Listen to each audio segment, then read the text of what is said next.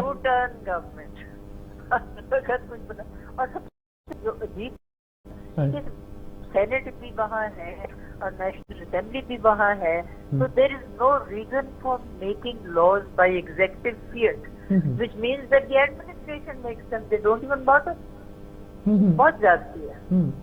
اور یہ کبھی کوئی ریٹروسپیکٹو افیکٹ بنا رہے ہیں, جو کہہ رہے ہیں کہ اوپر سے لگ رہا ہے, میری تو سمجھتا بات ان کی نہیں آ رہی. ریٹروسپیکٹو افیکٹ سے قانون جو ہے وہ چالو نہیں ہو رہا, اور یہ کہیں گے کہ اور لوگوں کے ساتھ جو ہوگا تو ہوگا, لیکن یہ جو اس وقت نیٹ کے اندر ہے ان کا اسی طرح جاری اور ساری رہے گا.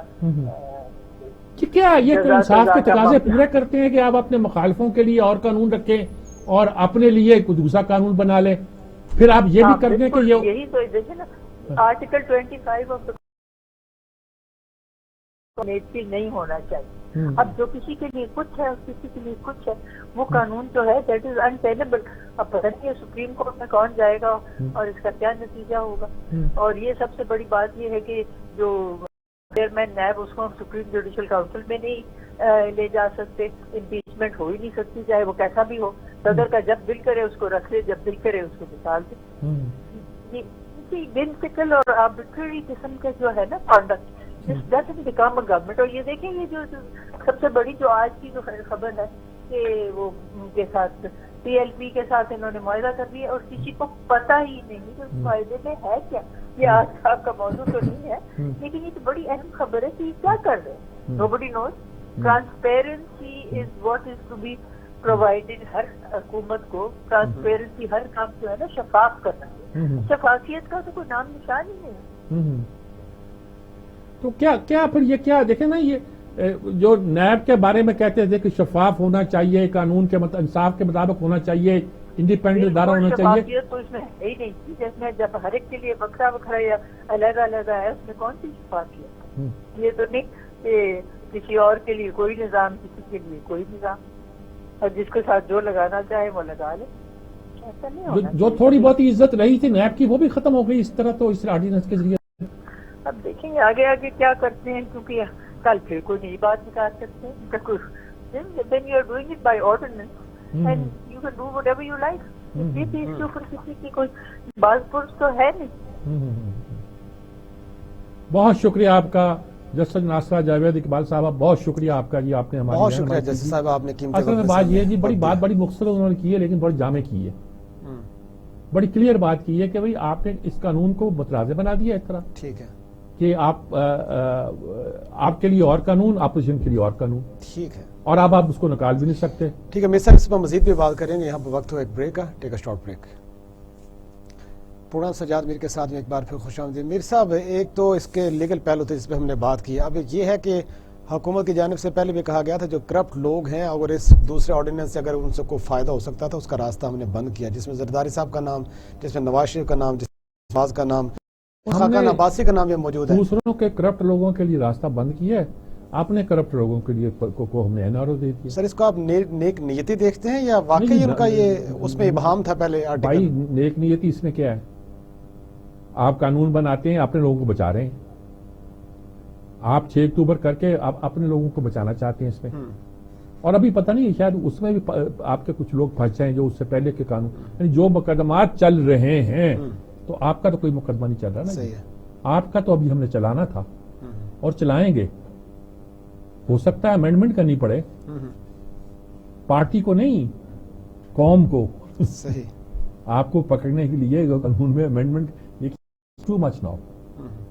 آپ نیب کی جو کورٹ نے کہا تھا کہ اس کی اپائنٹمنٹ جو ہے پہلے تھا کہ مشرف کرتا تھا، مشرف نکالتا تھا، کورٹ نے کہا تھا ایسے نہیں کریں. آپ اس کا قانون بنایا گیا کہ اپوزیشن لیڈر اور حکومت، وہ کہتے ہیں اپوزیشن لیڈر کے خلاف تو مقدمے ہیں. تو بھائی یہ بات ہے، مشاورت کریں گے، وہ کہیں گے جی وزیر اعظم تو باعث ہے، یہ تو انا کے گھوڑے پر چڑھا ہوا ہے، اس کو ہٹائیں تو پھر ہم بات کریں گے. وہ بات نہیں کرتا اپوزیشن سے.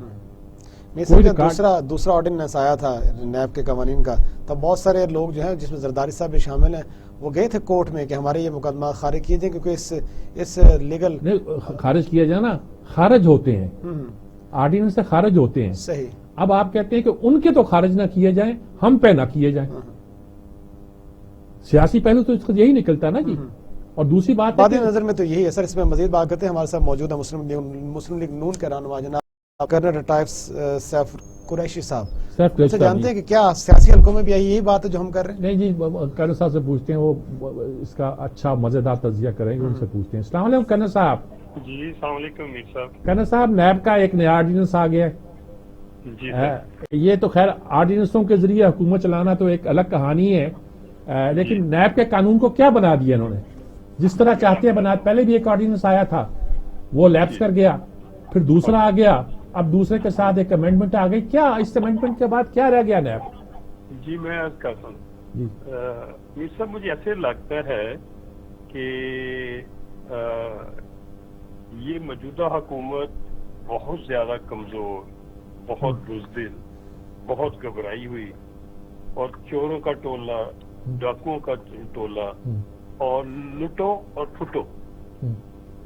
پھٹو ٹیم، اور ابھی تیار بیٹھی ہوئی ہے باتیں. اتنی جلدی ہے ان کو، اور اتنے گناہوں کا بوجھ ہے، انہوں نے کوئی چیز نہیں چھوڑی اور کوئی شعبہ نہیں چھوڑا کہ جس میں financial loss to the state انہوں نے کیا ہو اور اس کی انہوں نے معافی لکھ دی. یہ کیسے پاکستان کو نقصان دے کے سارے کے سارے بھاگ جانا چاہتے ہیں، اور چاہتے ہیں کہ نیب کا ریفرنس بھی فیس نہ کرنا پڑے. یہ کسی غلط فہمی کا شکار ہیں. اور جاتے جاتے انہوں نے جو دوسرا نقصان کیا ہے، سپریم کورٹ کی جوڈیشل کونسل کے اختیارات صدر محترم کو دے گئے، بجائے اس کے کہ وہ ایک طریقہ کار لیٹ ڈاؤن جو ججز کا ہے اور یا سپیریئر اپائنٹمنٹ کا ہے کہ ان کو نکالنے کا طریقہ کدھر سے ہونا چاہیے تاکہ پورا موقع ملے، اور پوری ایک کمیٹی ہر پہلو کو اس کو قانونی طور پہ اور اخلاقی طور پہ دیکھے، وہ انہوں نے دے دیا ہے، جہاں یہ اپنی آپس کی صلاح مشورہ اور گڑبڑ اور سازش سے کسی بھی نیب چیئرمین کو گھر بھجوا سکتے.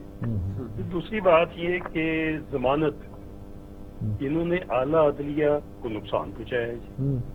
جو ضمانت بیل ہائی کورٹ لیا کرتا تھا، سپریم کورٹ تک اس کی اپیل ہوا کرتی تھی، انہوں نے وہ ضمانت اٹھا کے احتساب کورٹ کے جج پہ ختم کر دی ہے، اور نہ صرف ختم کر دی ہے بلکہ اس ضمانت کے ساتھ انہوں نے شرط رکھی ہے کہ وہ پیسے مقرر کرے گا. پریفریبلی وہ ٹوٹل رقم دے، اگر نہیں دے سکتا تو وہ انہوں نے اس جج کو اختیار دیا ہے کہ وہ پیسے مقرر کرے کہ بیل دینے کے لیے وہ کیا ادائیگی کرے گا اور بیل ملے گی. اس کا سسٹم سارے کا سارا کمپرومائز کر دیا. پھر جب چیزوں کو کھانے اور کھلانے پہ آئے ہیں تو پھر انہوں نے سب ٹیکس اور تمام وہ معاملات، مالی معاملات اور مالی ایسٹس جس سے ملک چلتا ہے، ان کے اندر جتنا نقصان انہوں نے کیا ہوا ہے، جو گڑبڑ کی ہے، جو بے ایمانیاں کی ہیں، ان تمام کو انہوں نے نکال دیا ہے، تو وہ زد میں نہیں آئی. اور پھر جو گورنمنٹ کے اسٹیٹ بینک سے ریفنڈ دیتے رہے بلینز کے حساب سے، اس ریفنڈ کو بھی نکال دیا. ایک اور بڑی انٹرسٹنگ چیز کی ہے کہ